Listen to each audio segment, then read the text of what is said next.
Ciao piccolo esploratore, ti va di scoprire insieme la storia della città di Tarros?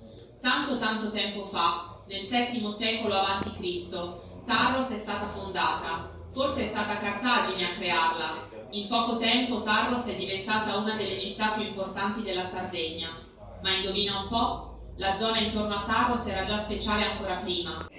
Abbiamo presentato oggi le audioguide in 11 lingue per i nostri siti gestiti, praticamente per tutti tranne che per il museo, visto che fra un paio di mesi cambierà l'allestimento e dunque non sarebbe stata all'altezza di raccontare bene quello che invece faremo dall'autunno in poi.